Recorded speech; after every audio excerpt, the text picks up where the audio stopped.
The advice and opinions expressed by the host of Autism Live and her guests are meant solely as suggestion and should not be in any way construed as child-specific advice. The Center for Autism and Related Disorders advises working with a board-certified behavior analyst who has experience with autism before starting any intensive behavioral intervention. Any choices you make in determining your child's treatment are completely at your own discretion.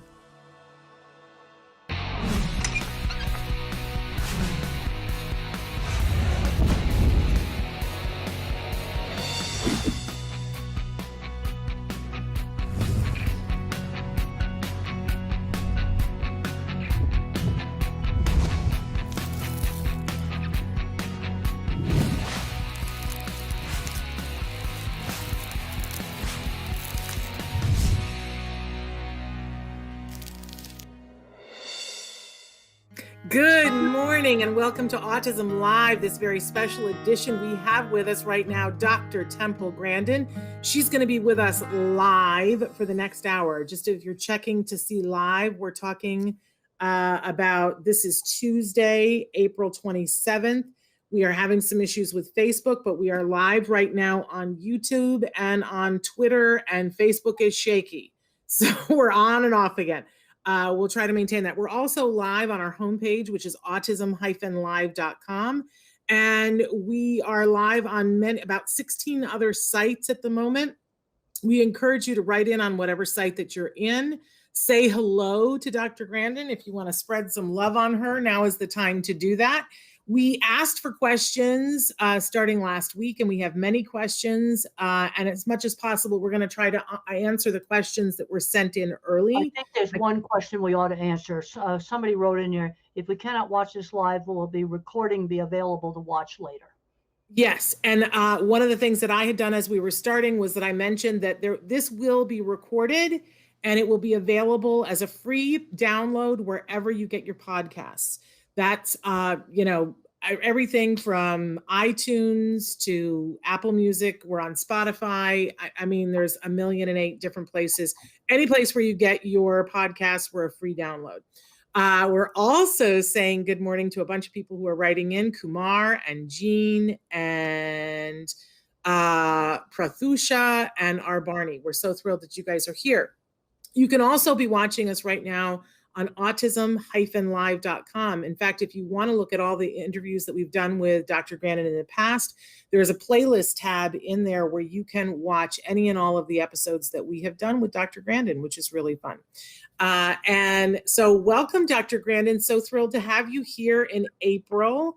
For a lot of people, this is Autism Awareness Month. For some, it is Autism Action. For others, it's Autism Acceptance. And I like all of the A words. Do you have a preference for which A word you like to use in April, or do you like them all too? Well, they're all good. They're all good. I love that. So Temple, we're going to get started with some questions. But first, I know that recently when I was talking to you, you were starting to resume your live in-person speaking. Yes, yep. And that you were going to Tyler, Texas, and you saw something really cool there. Tell us what you saw there. Well, I've been did my very first live conference in the middle of March. I went to Harding University. They had a 2,000-seat auditorium, and they put 600 people in it, spaced out. It was really nice to get back on the road. I was at that point officially fully vaccinated 3 weeks after my second Pfizer shot, and it's kind of weird going back in the airport. I was like going through the airport, and it all looked the same, except I hadn't been there for for a whole entire year. And then my second trip was to Tyler, Texas. That was just over a week ago. Talking to an autism group, also talked to future farmers students. And during that meeting, we went out to an autism camp that was called Elijah's Retreat in Jacksonville, Texas. And they have cabins and they have families come out there with no tech. There's no TVs in these cabins. They're really nice. They have all the amenities, but there's no Wi-Fi. There's no television there. Because the whole purpose is to get the autistic kids and everybody off of tech. And then they have lots of activities: horseback riding, gardening, ping pong, foosball, basketball hoops, get them doing non-tech things. And they told me that 3 or 4 nights there is sort of a sweet spot, because some of these kids, they kind of go through some withdrawal without the tech. And then they discover that free play with other kids is really really fun thing to do. And the people that run it were telling me that one of the most important things that parents learn from that is their kid can actually do stuff. And about 2 or 3 years ago, I went to a camp in Kearney, Nebraska, and their big activity was boating on just small boats with, and parents would go, "You got my kid on a boat? You got to be kidding." Again, it's showing what they can do. And at a third place that I didn't go visit, but this was a lady who drove me from an airport for about an hour and a half, and she does a camp for regular kids with no tech, and they feed animals and do all kinds of stuff with animals in the morning, and then in the afternoon they have free play in the walnut grove. And for the first 2 days the kids mope around because they don't have any tech, and then they discover free play, climbing trees, throwing walnuts, things like that. It's just really fun, but they kind of have to go through a withdrawal, and that's why at the Elijah's retreat, the 3 or 4 nights is the sweet spot, because you got to get through the tech withdrawal. But the big problem I'm seeing with a lot of kids is they're getting so overprotected, they aren't learning shopping, just absolute basics that I was doing by myself when I was 7 and 8 years old. And we got to talking about what's the most important thing they can learn from going to this camp. Your kid can actually do stuff. Yeah. And I think that's a really important lesson. I hear that. The Oscars was just the other night. I don't know if you're into that at all. Do you watch the Oscars? Well, I looked up to see who won, and I looked up a few things on it. Well, one of the biggest categories for me, and I ranted and raved about it a little bit, was the documentary category. I didn't look at that. Who won the documentary? Well, my octopus teacher won. That deserves it. Yeah, that's a fabulous movie. I've heard nothing things about that. And I loved that movie. I'm not saying that I didn't like that movie, but there were 3 other movies in the category that I liked more. I don't know if you got a chance to see Crip Camp. Have you seen that movie? No, I haven't. Oh, Dr. Grandin, I want to encourage you. It shows a group of people in the 70s that were quote unquote hippies ran a camp for children that were differently abled. Some of them profoundly differently abled. And they show home movies of what was happening at the camp, but then they show how this group of kids goes on to really make a difference in legislation and what laws now govern, the 504 and plan, and the fact that there are ramps into every single federal building now. It's really kind of fascinating. But there's one scene in particular where all of the young people are sitting around at the camp and they're talking to each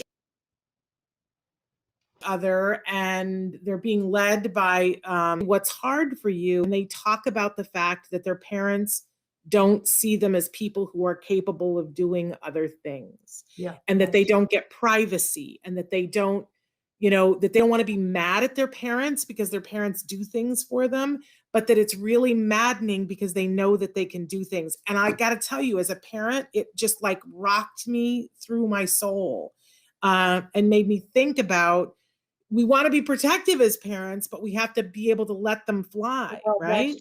I remember talking to one mom. I suggested that her kid go shopping, and she said she just couldn't let go.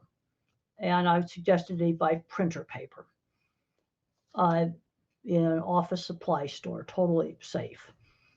And they couldn't let go. But the problem is, if you don't let go, they're not going to develop. Yeah. And there was a girl in the airport a couple of years ago. Mom came up to me. They recognized me sitting in the gate, and about 12 years old. We got to talking, fully verbal. I asked her if she'd ever shopped. No. I gave her a $5 bill, and I said, go to the newsstand across the hall there and buy something. And she went and bought a drink, brought the change back. First time she'd shopped. Now, you do it in baby steps. I did not tell her to go way to the other end of the airport. The store was across the hall. We could see it. You've schooled me on this. I'm sure you remember years ago, you and I were in a restaurant with my son, and he was mad at me because I had not let him use the restroom by himself in the airport. And you gave me a dressing down, Temple. Yeah, I did. And while we sat there, you made him get up and use the restroom by himself. He was probably 11 or 12 Yeah, at that point. yeah, he was old enough to be using it by himself. Yes, he was. And I was being protective in public. So and that was great, Temple, because you helped me I need you to come back and help me. He's getting ready to go to college now. So, Well, now I'm, he's going to have to be living by himself. well, this year he's going to or stay he's living going at to be home. going to college. He's going to be commuting to college. Yes, he's going to be commuting this first year. So I need to let go, though. It's really hard. Maybe one of the things you could do, say when I went to college, I'd already been in a boarding school, so I was used to living in a dorm. But I've suggested maybe a few nights, do a night in a hotel, just as the idea of being by yourself. Yeah, interesting. And it can be a hotel that's right nearby. You do it gradually. Yeah, okay. We got a bunch of questions we got to launch into here. So Jess wants to know, I would love to give my 12-year-old a chance to volunteer this summer. I've heard you talk about how important that can be. I just don't know what he can do in a pandemic. Can you give me some ideas? Well, it depends upon how bad the pandemic is, where you're at, and what the rules are. But there's still things you could do. Walk dogs for people, yard work at other people's houses. You can do that. I don't know how much churches have opened back up, because there's lots of volunteer job possibilities there. And how old was the kid? 12. 12. Okay, he's not legal to work then. As soon as they're legal to work, I want to get him into jobs. And you have to be careful about the multitasking. I'll tell you some stuff that doesn't work. You don't take an 18-year-old girl, Christmas rush, crazy, chaotic clothing store during Christmas rush. That did not work. Don't put them on the busiest shift at McDonald's and they're going to work the takeout window. That's just too much chaos. If you do fast food, you can find a slower shift. Because you can't load that working memory. I think we can all agree how important employment is. I think a lot of people find stumbling blocks in finding someone who will hire their kids. Use your connections in the neighborhood. I always say to parents, who do you know that owns a shop? And they go, so-and-so's got this little florist shop. Or, one mom owned a real estate office with multiple offices, and she hadn't even thought of her own business as a place. Now, I said I want her in one of the branch offices away from you. Somebody else needs to be the boss. Yeah, I can't say enough. I'm sorry? She hadn't even thought of her own business, a real estate office. There's office work that her kid could help out with. I can't say enough about the experience of having your kid work someplace where you're not at. I saw my important. Yeah, I saw my kid grow so much doing that. It was great. And what did your kid do when he grew so much working somewhere else? Well, he was a camp counselor at the Ed Asner Family Center for Camp Ed. And so I knew he was someplace where people got it. I knew he was someplace where they were going to test him and see if he could do things and not give him more responsibility that he could handle. I knew that Matt and Nava Asner were going to let me know if he was not doing a good job or if there was something we needed to work on. It was really a privilege to have him work there. And what we discovered was that he has a real passion for working with differently abled young people. And I didn't think, Temple, if you had asked me, I didn't think that he was going to want to work. I thought he was going to miss his summer and playing video games. He was so mad last summer when he didn't get to do it because of the pandemic. He wants to work. He thought that was the be all end all. And I just saw his self-esteem. And it's good to hear that you were able to replace the video games, because I've heard some other successes with young adults. Auto shop working on cars. They were able to talk to 3 different places at 3 different meetings right before COVID started, where they were successfully weaned off video games, doing car mechanics. And one of them now has a job fixing trains for the railroad. And his mom said they love him. Wow.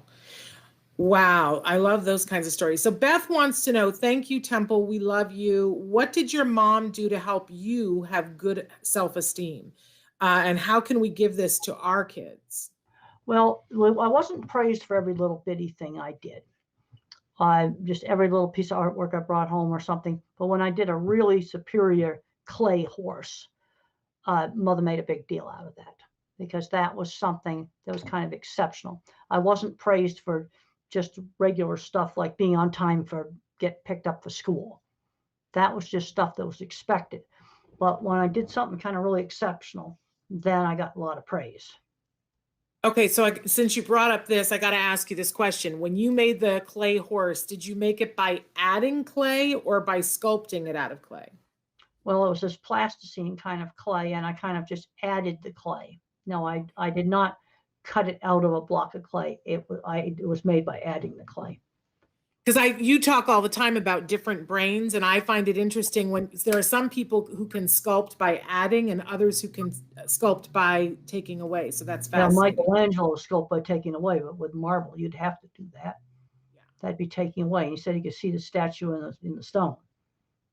Yeah, absolutely. So Chenille wants to know, I heard you say it's important to have a digital portfolio.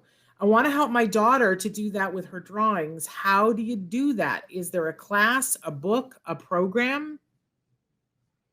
It can be as simple as you screenshot them and put them on your phone. It can be that simple. Anybody can do that. The trick to good screenshots of drawings is find a sunny spot where the sun comes into the house, put the picture on the rug, and just hold the phone over it. It works. Okay. It's easy to do. No, you don't. You just need to have them where you can find them easily, and you don't find like the absolutely ridiculous cat picture along with it, or some other thing that you really wouldn't want to show. But yeah, that would be have them. You never know where you could show off your work and get a job. I learned, and I had my portfolio was in a notebook, and you just have the pictures there, and you can show it. And you can take really decent screenshots of pictures. The trick is sun.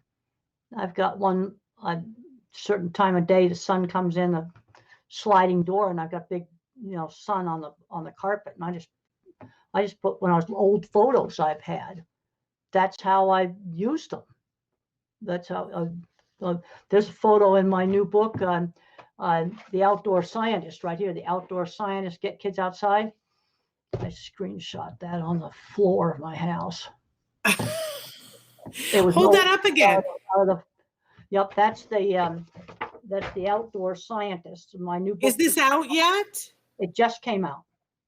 The Outdoor Scientist. What will we find in it, Temple? Well, it's getting kids outside, observing nature, doing the kind of things that I did when I was a child. We collected rocks. My sister and I both collected rocks. And we bust them open. Now you need to wear safety goggles for that, to see what they look like inside. And then we displayed them on shelves in the tool shed. And we had a great time doing that. It starts out on the beach, finding shells, making artwork out of shells, animal behavior, watching animals, getting involved with citizen science, looking at the stars. Just get kids outside. Doing things, and none of the stuff's expensive. I love it. Also projects in there that kids can do. I love it. And is that available through Future Horizons? Yeah, you can get it at Future Horizons. You get it on Amazon. It'd be available everywhere. Your local independent bookstore. In fact, it made the independent bookstore bestseller list for kids' books. I love it. I love it. And what a great book as we're starting to come out of this isolation and get our kids outdoors. That's a great, I know many people have written about the anxiety kids are having about being outdoors. This is a great book to get them back outside. The thing is, you're not going to get COVID. I've really researched on getting COVID. You go out in your front lawn, a lot of the stuff you could do on your front lawn, and there's no people around your front lawn. You're not going to get COVID going outside. Right. It's when you get It's when during all the COVID last summer, people were tubing on the Poudre River. They were not getting sick. I'll tell you where they were getting sick. We'd have a restaurant, all the employees sick. We'd have a store, all the employees sick. They're jamming in little tiny break rooms where they take the masks off, and then the entire staff would be sick. And I figured out it's airborne. And you're not going to get it just going out in a field somewhere where there's no other people. That's safe to do, even with the new, more infectious strains. These are things that you could do. Right. I think it's a great idea. I mean, I finally got vaccinated in February, but I'd walk around my neighborhood and I did all kinds of stuff outside. And I even ate carefully on some restaurant patios, very carefully, because I had to do some stuff so I wouldn't go crazy. Absolutely. But even vaccinated, I'm going to wear a mask with a bunch of people inside. Absolutely. And then that's the one thing that you really need to do. Looking at all the science, there was just an airplane that had a big infection. Scary. And see, you're in there with a bunch of people. I did not go on an airplane until I was fully vaccinated, which was 3 weeks after my second Pfizer shot. And they say that you've got great common sense advice. They love that. Hasali wants, and there's the things you can do in this book, you can do even if we're locked down. If you've got a yard or some place like that, you can go. Even if you're in the city, pigeons are interesting to observe. There's plenty of wildlife there. Even in the city, there's things to do. I love it. I can't wait to get it. Hasali wants to know, this is one you'll love. During the pandemic, I allowed my son more time to play video games than I should have. How do you recommend weaning him off of it now? And how do I get him interested in something else? Well, you do it slowly, but you replace it with something else and give them choices. And on the visual thinkers like me, I've talked about the different kinds of minds. And the visual thinkers like me that are good at art and building things tend to get addicted to video games. The word thinkers that like history, less so, I think. But we replace it with something else. And somebody just wrote on the chat here, they looked outside while of the bus, they saw birds digging for worms. Okay, that's the kind of stuff I want you observing. And right after the outdoor scientist went to print, I was sitting in the gazebo with my students, and a squirrel was under a tree digging, and then he put the nut in his mouth, then he tried the depth of the hole, and it wasn't deep enough. And so he digged some more, and he put the nut in his mouth, then he'd try it, wasn't, and finally after 3 tries, he got a hole that was deep enough to hide the nut. That was 10 feet from my front door. So there's all kinds of things that like this you can observe. I saw a crow the other day. I walk around just through the condo complex every day. And I was doing that during the height of COVID. When I was not vaccinated, I was walking around there. And there was a crow that wanted to get a drink. So he goes to a pothole in the middle of the road and takes a drink, goes, ick. And then he drank some over by the side of the road that was cleaner, and he drank that. Oh, funny. That's something, but that's fun stuff to observe. Yes. Because since I've done this book, I'm now looking more carefully just in my own neighborhood. There's bunnies, there's squirrels. There's the interesting thing is that we keep being told about mindfulness, and that this is exactly the same thing they tell us to do with mindfulness, is to take a moment and observe nature. And they're showing across the board that it helps reduce stress, that it helps reduce your blood pressure, that you'll have less anxiety if you tune into nature in just the way that you're describing. Well, but there's interesting things to observe. We've got to get doing stuff. Another thing that's helped me with all this lockdown stuff: get up in the morning, get dressed, ready for work by 7 o'clock. That's what they do on the space station. And I suggested, I think on the last program, life on the International Space Station, but being on a schedule. And I found that when I get out of the shower, I feel a whole lot better than I did when I went into the shower. You see, and then get dressed for work. not in jammies. Yes, I agree. I don't always do it, but I agree. Devora wants to know, what's your favorite place in the world to visit? And is there any place you haven't been that you would like to go? Oh, I'd love to go in a spaceship. I don't think I want to go to Mars like that movie is about, but just going up to the space station for a week, that'd be really fun thing to do.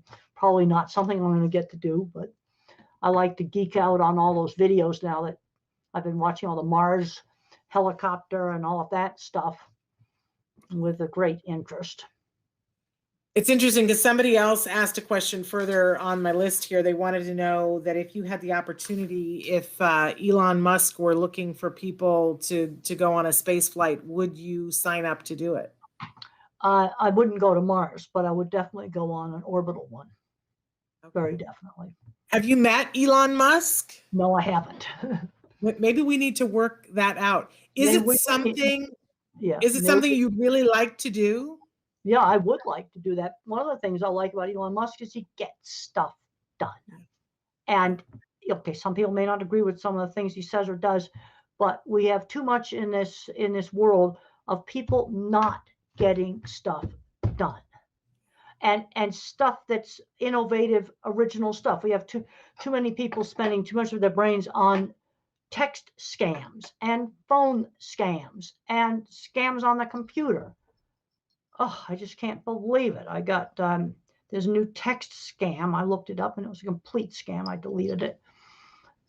I just can figure everything that I don't know what it is a scam now. But we got a lot of smart people figuring out how to rip off older people. That's just terrible. It is terrible. It's completely. They want to know if you're aware of Greta Thunberg and her work. Yeah. Yes, I am aware of her. Yep, she totally cut down on her flying. Well, and she's been, I haven't heard so much from her since the pandemic got started. But see, one thing that being autistic does is and she's autistic, is kind of give you work on a project, work on getting something done. And she's getting a lot done. Elon Musk has gotten done. We need more people that do stuff. He grew up using tools, horribly bullied. I read that he had his nose smashed, really bullied really badly. But he also learned to work hard. He did some real dirty jobs. Like he got a job when he was really young, cleaning out really filthy tanks. So he learned how to work.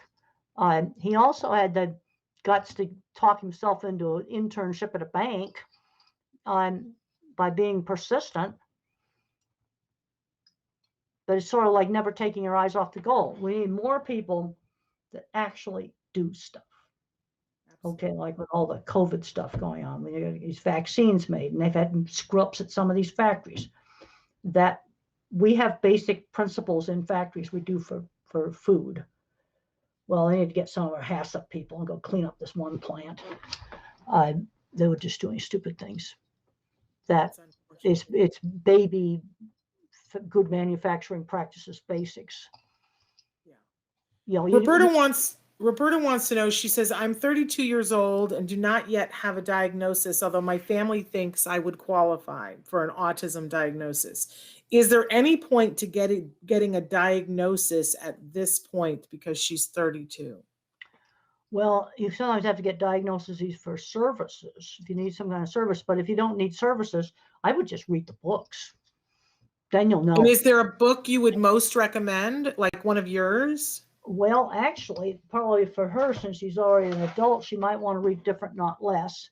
This is 18 people diagnosed as adults, all in jobs, all self-support themselves in jobs ranging from a doctor, computer person to a tour guide. I made sure we had a variety of different jobs in there. And where it really gave them insight was into their relationships. Okay, so the spouse, not getting along with the spouse. Well, then when you understand how you think differently, that can give real insight. And I found that when I was editing this book, we did it kind of as a contest. We had a form, they had to do childhood. They had to write it out in a format. And we used half of the entries, and they had to have a job where they were completely self-supporting. That was one of the requirements. And I deliberately picked a variety of careers. I didn't just fill it up full of computer science kind of people. And I got a lot of insight reading it. It's a great book. And you might find that helpful. And you see enough of the traits, you see it's a behavioral profile. It's not a hardcore biological diagnosis like you have COVID and we find out you have this variant. That is an absolute definitive diagnosis. Autism's not that way. It's a behavioral profile. And it's something that some people as an adult in their relationships felt relieved when they got a diagnosis. But it's a behavioral profile. I've had lots of granddads come up to me at meetings and they'll say, oh, I found out I'm on the spectrum after the kids got diagnosed. And they never bothered to get a formal diagnosis.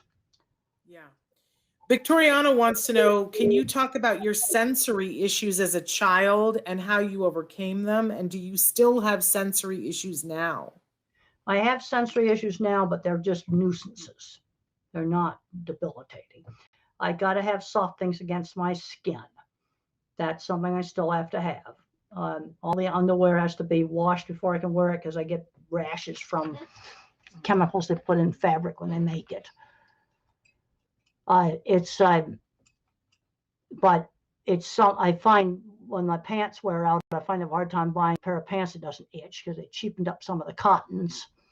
But some people, when they said that they didn't do hygiene because it hurt when they would use the towel to wipe themselves off, I don't have that problem. But then we got to figure out a way to solve that because the hygiene thing, that's one of the non-negotiables. There's all this talk right now about masking. Well, I'm not going to go out and do bar scene, but I don't think it's masking. Just do a little business social. Say good morning in the morning. You can't just walk up. I had an autism activist years ago walk up to me at a meeting in another country, and he just walked up to me and said, "Who the swear word are you?" Well, that's not acceptable. There's no reason to be doing that kind of stuff. But on the hygiene thing, one person would just use a hairdryer to dry themselves off. I wouldn't like the noise of the hairdryer. Okay, so do that. Or they like to put on clothes and just let the clothes dry them. Well, then you could have a shirt and a pants that you just use for drying, hang them on the towel rack. But the one thing that I think you really have to conform, you just cannot be a filthy, dirty slob that's rude and this is where that granddad just had enough of that manners taught, a little bit of this stuff you got to do. But on the other hand, there's accommodations that are needed. Like I don't have the problem with certain lights that flicker, but there are certain people where if there's certain kinds of cheap LED lights that flicker, they're going to drive them crazy. They're going to need that accommodation, breaks to calm down, a quiet place to work. There's some things like that would need to be accommodated. Were there sensory issues though that you had as a kid that were much stronger? Or is it pretty much the same? It was what I see. I've been on antidepressants now for 40 years, and that seemed to damp it down some because my nervous system didn't react to it as much. I've got to have pants I can't wear scratchy pants on a plane. I got to sit on a plane for 3.5 hours. I can't have pants that itch on a plane. That just drives me crazy. I've got to have soft things against my skin.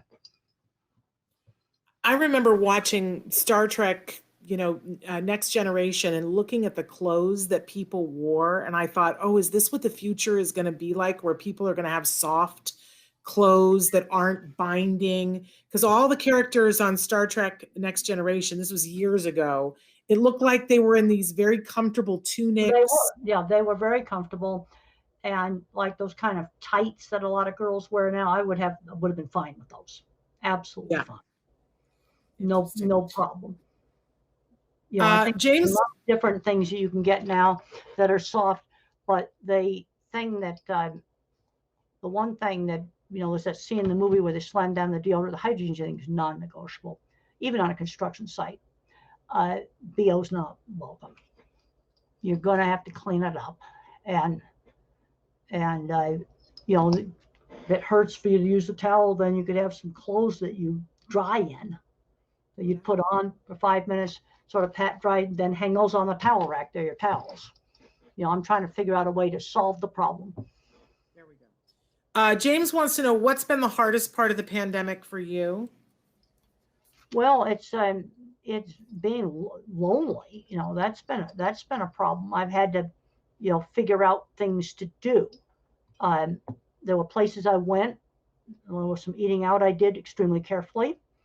I would go over to school because our meats lab was considered essential and it was open and operating. And I'd go there, but I always stayed out in the part. I never went in the little bitty offices that are in there. I never went in there.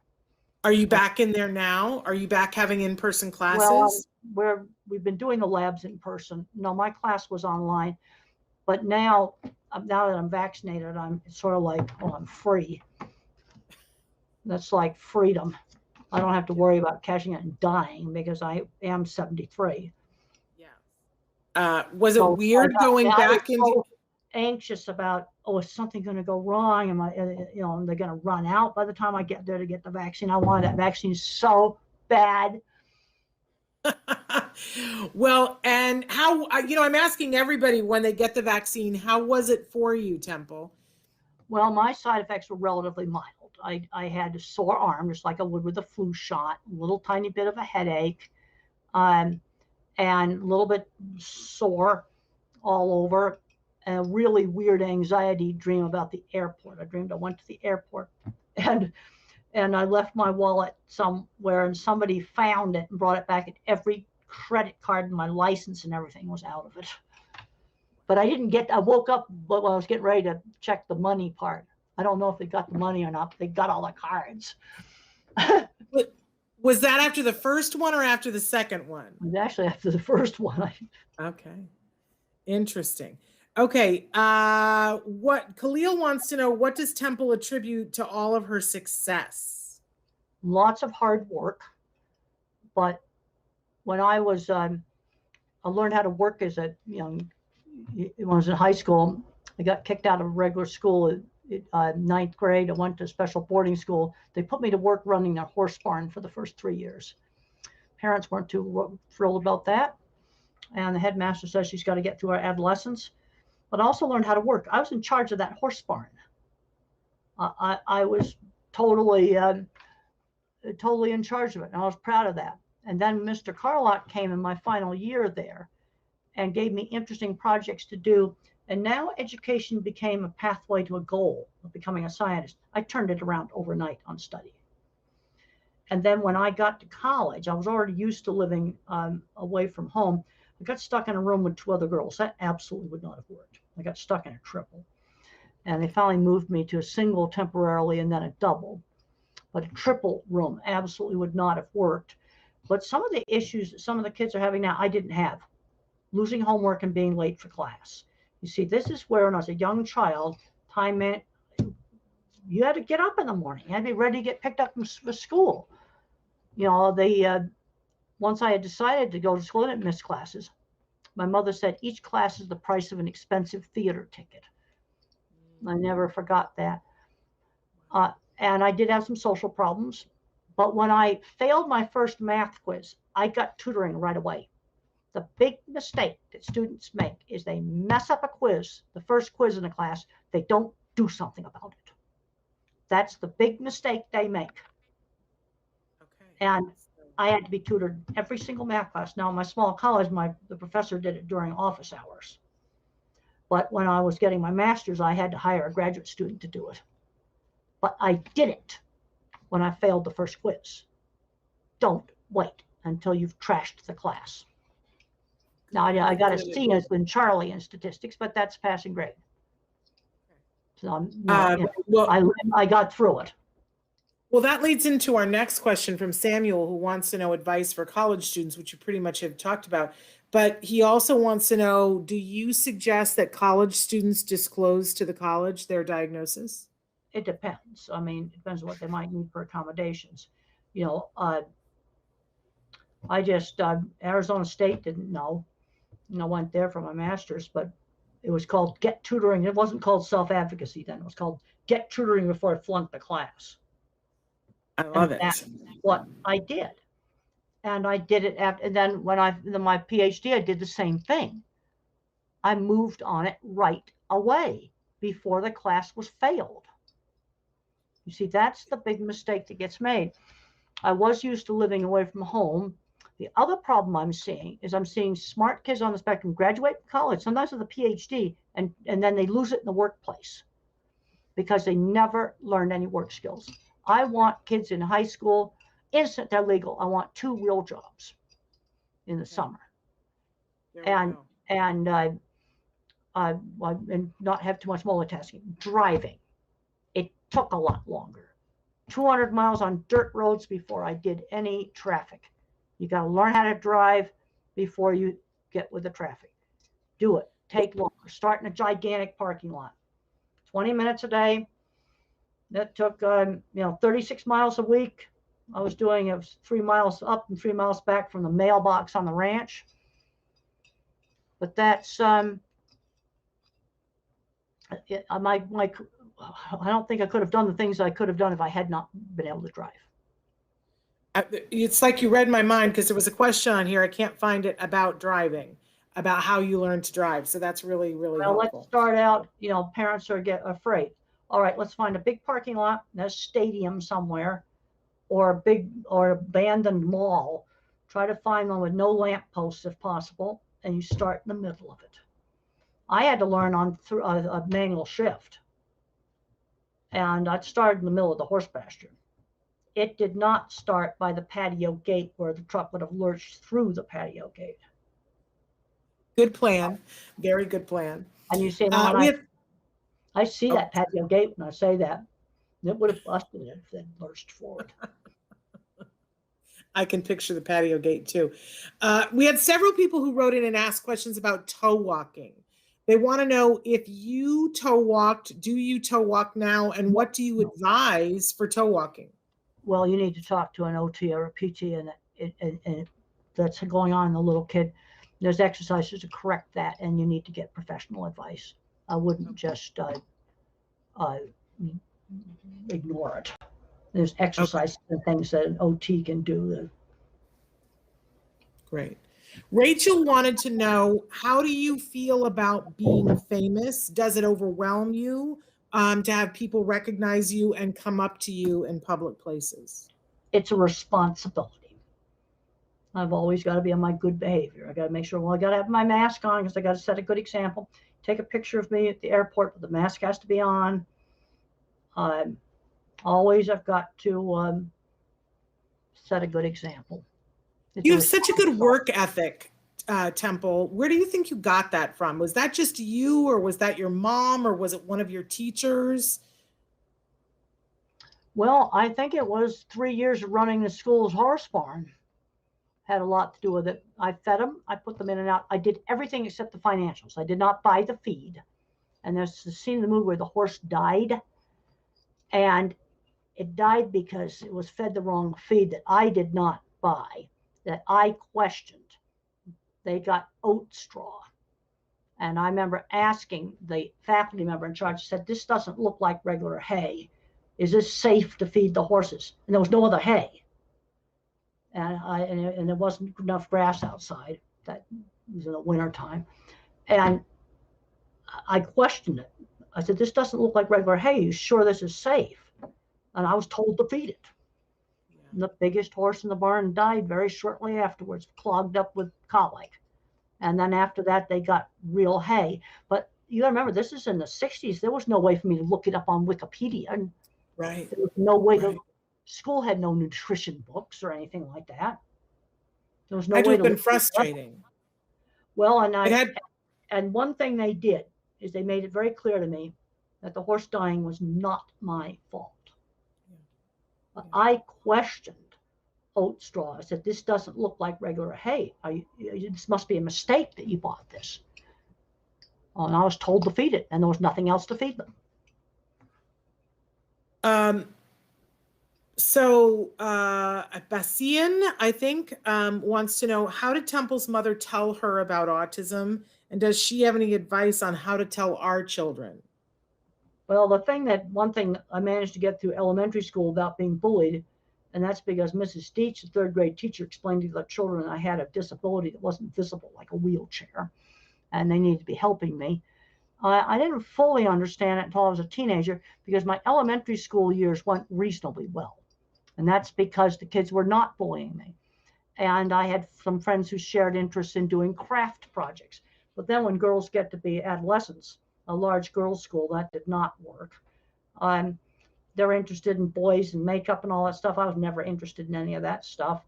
And kids were no longer interested in projects. Now, when I got into the boarding school, I still got bullied and teased, but I did have friends I went riding with and doing model rockets and electronics. Friends through shared interests. I can't emphasize that enough.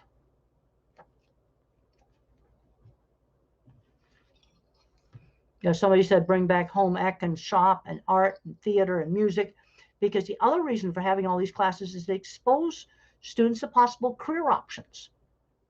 Now, I had music lessons and piano lessons that didn't work for me, but I got exposed.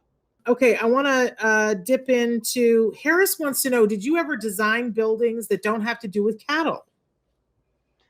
Well, most of the stuff I've has had to do with cattle, but I did have one exception to that. They built this, when I was at the University of Illinois, they built this huge research center called the Beckman Center. And I did a sketch for an idea for that my professor asked me to make to help sell the idea of that building. And unfortunately, he needed the sketch so bad on a Sunday, I gave him the original, so I don't have a copy of the drawing. And he wanted this thing that kind of really weird kind of building. And I drew it, and it helped sell the Beckman Center. You can look it up at the University of Illinois. Wow. And that had nothing to do with cattle. He wanted these things people could see each other through windows across the atrium, where people would be mixing in the hallways. And so they built the building? Well, they didn't build anything that looked like the drawing, but he wanted something. They were trying to get some major big funding. It was Bill Greeno. He was one of my major professors, a neuroscientist, and he wanted me to make this drawing to help get a big funder for the Beckman Center, a big pile of money, which they got. Wow. And what they ended up building looked totally different, but it's a really beautiful center where they do a lot of research, and I had a little tiny part of that. Wow, that's amazing. Cole wants to know, are you still in contact with Claire Danes, who played you in the movie? And how did the movie change your life? Oh, it made my life a whole lot busier. And that's what it definitely did. And the question came up about how to feel about all the tension. I go, it's a responsibility. Yeah. That's the way I look at it. No, it's sort of like a construction project. When it's over, everybody goes their separate ways. Yeah. And the thing that was interesting is the movie set had a lot of similarities to construction project. The main difference is the food. We had gourmet food there. Yeah. But everybody that put something into that movie was a separate vendor. You had a person that did the dressing room trailer, a person that did sets, another person with another truck that was the electrician, another person that was making sets, and they were all independent people. That's exactly how you do a big construction job. You have what's called all the subs. And of course, I'm always interested in business stuff, so I'm walking through the parking lot to see how many subs they had on the job. They set up their list for doing the photographing of the movie, same way you set up all the subcontractors for a construction site, and they had it on the wall, the office. But it was sort of the same thing. And there was one HBO employee. He sat in the office and paid the bills. Yeah, absolutely. You had to have that, and they did it at the old Austin airport. Was being turned into a movie studio. Oh, I didn't know that. And I was there when they did some of the when they did the final dipping vat scene. I had to make sure everything was going right, because those were real. There were no chemicals in it, but they actually recreated the original real thing. Wow. Absolutely amazing. David wants to know, do you stim a lot? You know what I mean? Self-stimulatory behavior. Do you have a stim? I find I move my hands a lot. like I'm going to show you some of the stuff I've been doing. I managed to decorate this Post-it note right here. I was taking this clip and doing this, but I know how to do it without making, it makes a noise. Uh-huh. I was messing with this binder clip. During the show? Yeah, I was doing it during the show. I want to see the decoration on the doing this with the binder clip during the show, but you didn't see it. No, can I see the Post-it note again? Like it was so organized. Well, because that's my yesterday's schedule is on there. Oh, okay. Don't show that then. I don't want you to show that. I'm talking a phone number out on it. All right, now I can show it to you. Yep, that's my yesterday's schedule. Now, I didn't have all those scribbles on it yesterday, but I scribbled on that just now. Yeah. Yeah, well, I've drawn on my... having something to do with my hands, and that came up at an autism meeting about, accommodations in the classroom. Well, when I was in high school, I used to click pens. Well, that drives people crazy. You can't be clicking pens. You got to find something to do that doesn't bother other people. Absolutely. And, have the little stress balls. And I've got some interesting stress balls I've picked up at conventions. How about a Commodore computer? That's an antique stress ball. And an oil rig equipment, field stress ball. That's cool. But that's cool. So you like the squishies? Well, but that's something that someone could have in their hand and it wouldn't bother anybody. Yeah. So find something to do with your hands and I doodle a lot, but that doesn't bother anybody. Find something to do that's not distracting. You see, this is like, because if someone's clicking pens, that's totally distracting. Now, and I'm very careful how you see, if I do the clip like that, it makes a noise. I didn't do that. But I didn't know. All right, I only have time for one more question. I made sure it didn't make any noise when I was doing it. I'm doing it right now, and I make sure that now I'm showing it to you, but I've had this in my hand for most of the interview. I love it. Okay, I've got time for one more question, and then I want to have you show all of your books. But they want to know, does Temple like to golf, swim, hike? What does she like to do? Well, I'm not that big on that kind of stuff. I'd rather go out and handle some cattle or do something like that. That's the kind of stuff I really like to do. One of the funnest things I ever did was working on construction sites, because a construction site's just grown up. Okay, when you're a kid, you make it with mud and cardboard, and you grow up, you make it out of steel and concrete. It's the same thing, making stuff. Most funnest things, like I draw a drawing and I go out to a construction site and watch them build it. Now I did woodworking myself, but on the steel, see something. When I did a drawing, I did the rebar and everything in it, and then see it get built. Some of the most funnest stuff I ever did was on construction. I really miss that. I like to, when I go places that I visit, I'll watch them build stuff. And I go, oh man, they're using that old-fashioned forming system, or oh, that's the coolest forming system I ever saw. I'll do that at airports and look at things they're building. Go, well, that's just stupid what they're doing there, or that's. But correct me if I'm wrong. I feel like one of the times that I called you during this pandemic time, you would just come back from flying a kite. Is that something you do from time to time? Well, it was something I just did then. I've been doing a lot of writing. I've been lining up tons of writing projects. And then I got some things that I'll go do. Certain people I was eating with. I'm still doing that. I eat with my students. Even during COVID, we were meeting in the gazebo outside. And then when one of the students thought she got exposed, then she didn't get near me. I mean, we were real careful. But the problem is, if you don't do some things, you're going to go out of your mind. Yeah. And you're not going to get COVID walking around the neighborhood and nobody's within 20 feet of you. Yeah. No, I looked at the science very, very carefully. And when I went over and I visited our meat lab, there's a little bitty office in there. I walked in there one day, I go, whoop, I shouldn't be in here. And I got out because how I figured out it was airborne? I figured that out right in the beginning. I'm a visual thinker.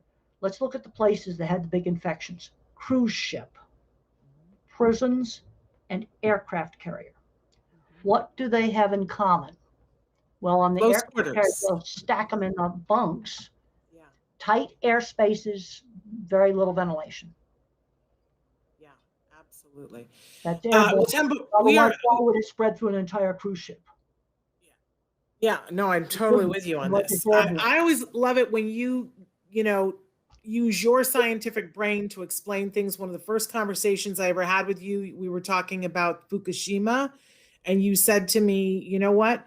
That plant was designed by someone who didn't have an autistic brain, because an autistic brain would never have designed it that way. And you said, looking at the plans, that you took one look at them and you would have known. But the flooding, you see, now the thing that was crazy on that, I've looked into more into Fukushima. The mathematical engineers did a perfect job of making it shaking proof. It shook during the earthquake. All the emergency system works. Everything worked. And it was fine when it stopped shaking. 20 minutes later, it was drowned. You see, they didn't visualize the water coming in there. And there, if you looked at the, history, there's lots of tsunamis. They didn't see water going in on that site and what it would do. Yeah, and electrically operated pump's not going to run when it's underwater. No. And when I need that pump, I really need it. Yeah. So Temple, unfortunately, we're out of time, but I want you to take just a second and show us all your books. You got a bunch of books over there, and I want you to show them one at a time. This is a new Outdoor Scientist. It just came out. Lots of cool projects. Now, Thinking in Pictures now has a new edition where I added an afterword with some of the latest information in it. The rest of the book is all the same. This is Animals in Translation. That's really popular with zoologists. And then I've got Animals Make Us Human. And this is my Temple Grandin's Guide to Working with Farm Animals. If you've got kids working with farm animals, you'll like this. And then this is My Way I See It, my most basic book on autism, The Way I See It. And then, of course, I've got the Calling All Minds. And then, of course, I already showed you Different Not Less. And there's a few other books, but those are some of the major ones. Very cool. What are you reading right now? What am I reading right now? Science, Nature, Wall Street journals. That's why I know about COVID. The only way I could keep myself from freaking out about COVID when it first started was to know everything about it. Yeah. And so I very carefully looked at my risk factors and go, okay, now I'm going to go over to our meats lab, but I'm going to stay out in the part where the cattle are and in the little tiny office. I slipped and went in there once. I go, no, get out of there. I'm going to be very careful there. And thank goodness, because you're a national treasure. On patios, very carefully. And I assume you haven't gotten to see your mom during all this time. No, Christmas was canceled. I was not vaccinated. No, that was canceled. No, one thing I decided, I am not going on a plane until I'm fully vaccinated. Absolutely not. I was not going to take that risk. And basically Christmas got canceled. It's because it would have been in New York. And then unfortunately, Mother had a fell right before Christmas. Oh. And she's now in a really nice assisted living, and she's doing just fine there. And that was 2 weeks before Christmas. That pretty well wrecked Christmas. So we had 2 Zoom calls. That's all we could do. Well, there was no way that I was going to take the risk of, at 73 years of age going to the airport. That's just, you see, the other thing I look at is your risk increases the more people you encounter. Yeah. Okay, so I learned this is one thing I learned in my math class. In finite math is probability. A slot machine, unless it's one of the new electronic ones now, it's independent. So each person you meet, there's a certain risk they might have it. So the more people you encounter, the greater the risk. So I wasn't going to go to the airport. I made a decision that flying was not going to happen until Pfizer vaccine or the whatever one I would have ended up getting would have been fully effective. And then the day after I had this vaccine, I booked the flight for 3 weeks later. And I went on that trip to Harding University. But it's like by having knowledge, then I wasn't so scared. Yeah, I could look at it. I also had you can fall down the stairs and be in a pile of trouble. But by having more knowledge, when I was reading journal articles and everything, it made me less scared. Now, so far right now, the vaccines are working even against the variants. Let's just put it this way. Even with the new variants, if I rated a vaccine as excellent with the original variants, with the new variants, I'd still rate it as very good. There we go. I'd put it that way. And so far, international travel's out. I'm not going to do that. I don't want to get stuck in a hotel for 2 weeks. Yeah, for now. Yeah. Well, that's okay. We'll keep you safe and keep you at home for now. You're a national treasure, Temple, and you are such a guiding light in our community. Thank you so much for being with us today. And thank you. You're going to ask this question from Pablo here. He says, I'm a 30-year-old autistic man. How can I find my passion in life? I feel like my life doesn't make any sense. I'm desperate for finding something to do in my life. Well, I'd recommend get out and do some volunteer things. Get out and do some things. I get asked all the time, how did I end up in the cattle industry? I ended up in it because I was exposed to it as a teenager. If I had not been exposed to the cattle industry, I wouldn't have been in it. It's that simple. So I'd recommend to this man, I'd also ask him some questions because I want to figure out is he a visual thinker, a math guy, or a word guy. And then maybe what might be an available things you could try, things you could do, because you develop passions for stuff you get exposed to. It's that simple. So, and you want to do something constructive. I'm just appalled at, I'm getting 2 or 3 scam phone calls, scam texts, cute dog picture that was a scam. They didn't trick me on that one. And then I delete them, and then I look them up online, and I find out they're scams. But I'm at the point now. Attachments, I don't know what it's from. I'm going to just delete. If I don't know who the email's from, it's just getting deleted. And they're so clever. They're insidious. They're just insidious. My policy now is it's all a scam. Yep. And I have people call me, and I'll do, when it's the scammers, I'll go, oh, woof, woof, woof, woof, meow, well, meow, meow, meow, meow, meow. Oh, Temple, I'm going to borrow that. But sometimes I have people call me where it's legitimate, and I'll just say, now, who's calling? And sometimes it's somebody from a foreign country. So I have to answer my phone. And then they go, oh, we're the Medicaid advisor. Bam, hang that one up. Yeah. But you know what's a sad one? I got a fake Special Olympics call. Now, that's really disgusting. And the way I figured out it was a scam is I wrote down the number. And after I hung up the cell phone, I went to Google and I wrote the word scam, and I typed in that number, and it came up as a scam. And I think it's very, very sad when somebody's using Special Olympics in a scam call. Yeah, horrible. It's just awful. Well, it's also insidious that they prey on people that are older too. They're totally after seniors. And I'll say things, well, who do you work for? Where's your call center located? Yeah. Oh, and then the IRS ones. Oh, I've gotten those. For me, it's the Social Security people. Hello, your Social Security card is going to be canceled. I've gotten a bunch of those. Now, fortunately, on my phone, those Social Security ones are getting blocked. But the problem is, it will say scam alert on my phone. But the problem I've got on my car, if I'm in the car, that scam alert doesn't come up. So I've answered some of them only in the car. And then I find out it's the IRS thing. My first flight, I got one of those just as I was going to the airport parking gate.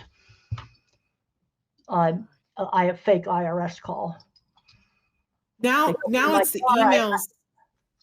What are they doing on emails now? Have you gotten the email? I just got one the other day that said, this is your receipt. Thank you for your auto renew and in this case, it was for LifeLock. And it said, thank you for your auto renew for $366. If there's any problem with this invoice, call this number. Well, I didn't order, and I thought, I don't really want to call the number. So instead I stopped everything and I called LifeLock and I said, did you send me an invoice for $3? And they said, no. Uh, That's the problem. The other thing, I just push delete. The other thing I'll do before I delete it is I write down the number, and then I go look it up. There's certain numbers that are big scammeroonies, but you did the right thing. If you go back to your LifeLock account and you call the number, like let's say it's the credit card scams, you go back to the back of your card and you use that number. You don't use the 800 number they gave you. Yeah, I don't trust anybody anymore. No, but I trust you. But the problem is that I get a lot of legitimate calls where it's someone in a foreign country, and I've got to make sure I say, now who's calling, please? I'll say that to everybody, and then if they say something about the IRS, I just hang up on that. But sometimes it's somebody in a foreign country and it's legitimate. I think we've all been on either side of the phone call where you call somebody and you say, hello, is this so and so? And they're like, who is this? And you say, well, I'm Shannon Penrod from Autism Live. They go, oh, I thought you were a telemarketer. I thought you were. I've done the same thing too, or I thought it was a scam call, and and also, who do you work for? But it's just awful. Well, I just want to say to Leon, we were responding a little bit to the chat. We asked for questions ahead of time, and so we want to thank everybody who wrote in, and we could see the chat, and Dr. Grandin could see the chat. Some of the chat things, but okay, somebody asked, can you still get COVID after getting vaccinated? It's possible, but it's at greatly reduced risk, greatly reduced. And it would probably not be as serious. Yeah, absolutely. And we all have to do what we can. People have made is they get one shot. This is a real mess. One shot on a 2-shot regimen. I don't care which vaccine it is. And 2 days after their first shot, they go out and party, and they're going to get really sick because it hasn't had a chance to work. In fact, I have a family member who had one shot and was waiting to get their second shot and was being very careful, but needed to go up to a hospital for an appointment, and ended up contracting COVID. She was 2 days away from the second shot. So, I have personal experience that that's not a good plan. Well, people need to follow the protocol. But they like, I had to go to a hospital to get mine, and they were doing it. Well, I made sure I took a very wide, I had to park behind the hospital. I walked around the hospital. I took a very wide berth of the emergency room, like a 50-foot away from the door of the emergency room. And then I went down and found the door that was like a big front door to the main lobby. And I went in there. Yeah. And you got to be masked, and I was, but I certainly wasn't going to go in the emergency room entrance, that's for sure. But I had to go to the hospital because that's where they were giving the shots out. Yeah. Here in LA, they have big, huge drive-through that it's like a driving course. You would kind of love it, where you go 1 million miles before you actually get to the spot where they stick you.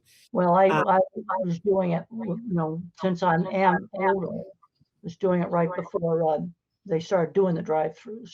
Yeah. Now, some of our faculty went through the drive-throughs. They said they felt like it was like the way they do vaccinate cattle. That's what Exactly. It's the craziest thing.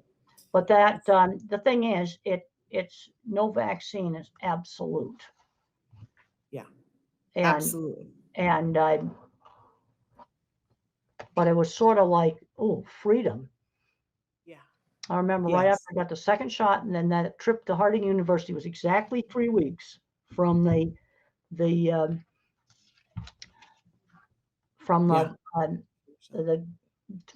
the shot would have taken effect, and I booked the plane ticket. Amazing. Well, Temple, we've kept you way longer than we agreed to. I just want to thank you so much. We adore you, and we look forward to having you back again. Thank you for being so patient when we lost the internet. I want to talk about my worst nightmare. What's that? No, I was just looking at all the stuff talking about the junk mail, and the thing I thought was really sad is when they made a scam Special Olympics call. That is just so cruel. Yeah. I mean, I don't know. We need people in this world that are going to do things to make the world a better place, not just, scamming seniors. And They're not going to get me because I mean, it's just ridiculous. They'll say, you know, that if I don't recognize where a text is from, I write down the number, then I delete it, and then I go look it up on the computer. Well, again, Temple, thank you so much. Before we came live, we were talking about the new film Stowaway on Netflix. So let me know if you watch it, what you thought of it.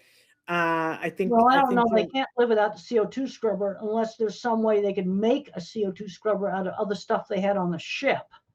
Well, watch it and then let me know what you think. And of that it. would be something. Hopefully, they have some way of. They get too far. Well, you still could get. You know, they got communications. I want to know what you think about what they end up doing. I want to get your opinion about that. Well, So I'll call you later on in the week.